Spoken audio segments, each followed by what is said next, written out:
Hello students, आज मैं share करने जा रही हूँ आपके साथ स्ट्रेटजी किसके लिए, आर्ट एंड कल्चर के लिए। तो मैं आपको इसके लिए इसके सोर्सेज भी बताऊंगी कि आप किन बुक से इनको पढ़ सकते हैं और किस तरीके से आप इसको कंप्लीट कर सकते हैं। देखिए, आर्ट एंड कल्चर मेनली बहुत इंपॉर्टेंट सब्जेक्ट है। हमको तो ये लगता है कि आर्ट एंड कल्चर से बस कुछ ही क्वेश्चंस आते हैं, लेकिन सबसे पहले तो GS 1 का यूपीएससी मेंस के लिए फर्स्ट आपके पेपर का ही फर्स्ट आपका सब्जेक्ट है।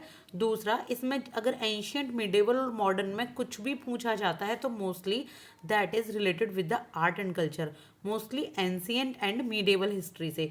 तो हम इसको इस तरीके से पढ़ेंगे कि इंटर रिलेटेड स्टडी हो, हमें ये अलग अलग ना पढ़ने पड़े सारे सब्जेक्ट्स के साथ में।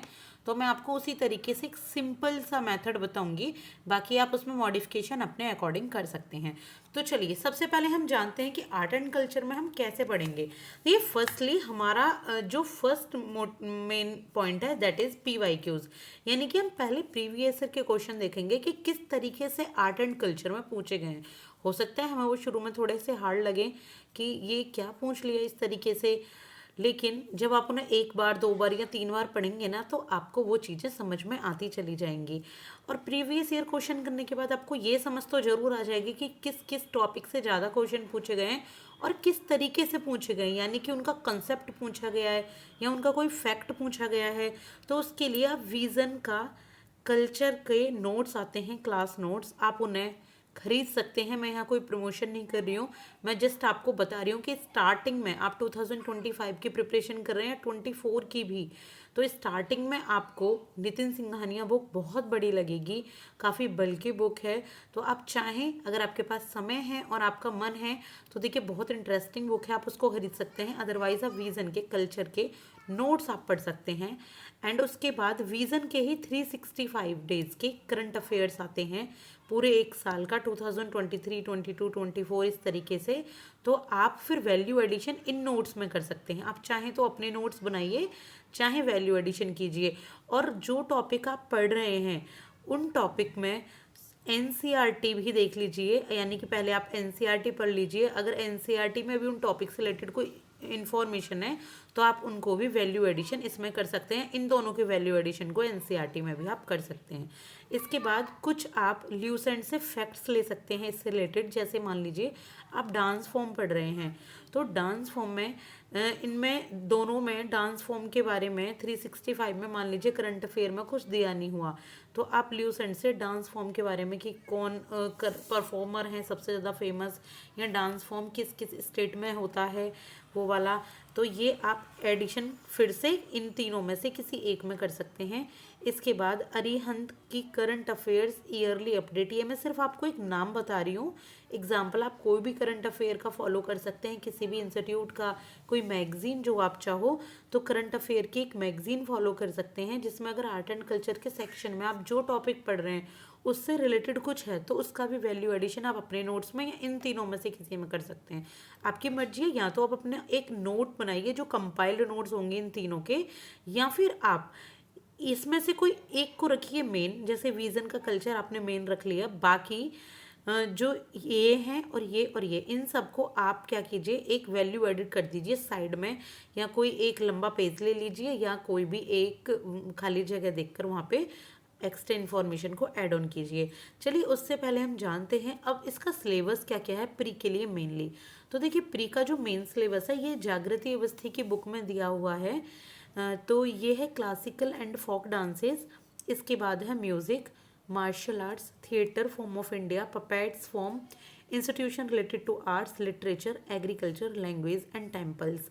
ये मेन कुछ फॉर्म है, मिसलेनियस भी होते हैं। देखिए, क्वेश्चन पर्सन इन न्यूज़ भी आता है, अभी 2023 में आए, आप देखें तो स्पोर्ट्स भी आया हुआ है, तो क्वेश्चन स्पोर्ट्स के भी हैं, जिसमें ध्यानचंद खेल पुरस्कार के बारे में कुछ बताया हुआ है, पूछा हुआ है। तो इस तरीके से पहले आप सिलेबस पढ़ें, और जैसे ही आप PYQ कंप्लीट कर लें तो आप यहाँ पर इस तरीके से डॉट लगा दें, टिक लगा दें। जब विजन के कल्चर को आप रीड कर लें तो यहाँ पे लगा दें, NCERT को कर लें तो यहाँ पर आप टिक लगा सकते हैं। जैसे ही आपका syllabus classical and folk dances, कोशिश कीजिए कि एक ही दिन में ये आप पूरा कर लीजिए। थोड़ा बड़ा है, देखिए फोक डांसेस में काफ़ी सारे डांसेस फॉर्म होती हैं, लेकिन कोशिश करेंगे कि 1 रीडिंग आप एक दिन में दे दें, सेकंड रीडिंग आप अगले दिन दें, थर्ड रीडिंग आप उसे नेक्स्ट डे दे सकते हैं। और जब आप नेक्स्ट डे आप सेकंड रीडिंग दे रहे हैं तो उसके साथ में आप म्यूज़िक को भी ऐड ऑन कर लीजिए, इसका रिवीजन हो जाएगा और म्यूज़िक आप एक नया पढ़ लेंगे। फिर अगले दिन क्या कीजिए, फिर से इसको रिवाइज़ कीजिए और म्यूज़िक को भी रिवाइज़ कीजिए। तो इस तरीके से आपका, और थर्ड डे पर आप मार्शल आर्ट्स को स्टार्ट कर सकते हैं और साथ में आप ऐड ऑन करते हुए ज़रूर चलिएगा। देखिए इसके बाद ये दोनों समझ लिए हमने। अब हम देखेंगे कि जो प्रीवियस ईयर क्वेश्चन हम किस तरीके से हमें पढ़ने हैं। तो मैं सिर्फ आपको कुछ इन्फॉर्मेशन दे रही हूँ। तो 2015 में एक प्रीवियस ईयर क्वेश्चन आया था कि which one of the following was given classical language status recently, कि रिसेंटली अभी क्लासिकल लैंग्वेज का स्टेटस किस लैंग्वेज को मिला है। तो किस सेक्शन में से आया है ये क्वेश्चन, ये आया था आपका लैंग्वेज, किसमें, लैंग्वेज। तो किसको मिला हुआ था, ये मिला हुआ था उड़िया को, फरवरी 24 फेब को 2014 में। इसको 6th लैंग्वेज का और क्लासिकल लैंग्वेज का मिला हुआ था क्या, स्टेटस। तो ये इसका आंसर है, यानी कि लैंग्वेज में इस तरीके से क्वेश्चन पूछे जाते हैं, आपको एक आइडिया लग जाता है। इसके बाद देखिए 2017 में जो पेंटिंग है बोधिसत्व पदमपनी की, वो मोस्ट फेमस हैं। तो वो क्या, कहाँ पे इलस्ट्रेट किया गया है, इसके बारे में पेंटिंग है। तो ये किया गया अजंता में, कहाँ पे, जो अजंता की केव हैं, तो वहाँ पे बोधिसत्वा पदमपनी को इलस्ट्रेट किया गया। तो जब भी आप पेंटिंग पढ़ें, लिटरेचर पढ़ें, तो इस तरीके के क्वेश्चन आएंगे, ये आप ध्यान रखिएगा। इसके बाद विद रेफरेंस टू इंडिया, तो इंडिया की रेफरेंस में जो हलवी, हो या कुई, ये क्या है, क्या ये कोई डांस फॉर्म है या म्यूजिकल इंस्ट्रूमेंट है या केव पेंटिंग है, ट्राइबल लैंग्वेज है।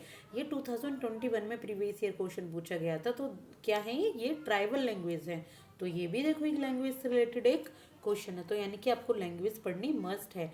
आप इन लैंग्वेज को, जो मैंने अभी आपको सोर्सेज बताया, आप वहाँ पे पढ़ सकते हैं, वरना आप अगर डिटेल में पढ़ना चाहते हैं तो आप नितिन सिंघानिया की बुक को भी रेफर कर सकते हैं। इसके बाद 2022 में एक क्वेश्चन पूछा गया था, योग वशिष्ठ। जो योग वशिष्ठ है वो ट्रांसलेट किया गए पर्शियन से, ट्रांसलेट किए गए पर्शियन में वाई निजामुद्दीन पानीपती। किसके शासन में पर्शियन में योग वशिष्ठ को ट्रांसलेट किया गया। तो आप अगर एक चीज़ इसमें नोटिस करें, आपने थोड़ा बहुत पढ़ा हो, तो देखिए अकबर एक ऐसे राजा थे जो थोड़ा हिंदुइज्म को ना प्रमोट करते थे, हिंदुइज्म का साथ देते थे। उन्हें टेम्पल में या जोधा भाई से रिलेटेड आपने कुछ देखा हो तो उनमें उनकी रुचि थी, वो थोड़ा धर्मों का सम्मान करते थे। तो दैट इज़ अकबर। तो इसका आंसर क्या है, अकबर। आप एक लॉजिक से भी निकाल सकते हैं, वरना आपको पढ़कर तो ये सारी चीज़ें समझ में आने ही वाली हैं। देखिए ये है स्ट्रेटजी। तो स्ट्रेटजी के बाद ये मैंने क्लासिकल एंड फोक डांसेस के बारे में बताया हुआ है कि इसमें देखिए कि एनसीईआरटी में इससे रिलेटेड कुछ भी नहीं दिया हुआ, ये मैंने फर्स्ट टॉपिक ही लिया है। ये मैं आपको नेक्स्ट वीडियो में अभी कंटिन्यू करती हूँ। Thank you so much.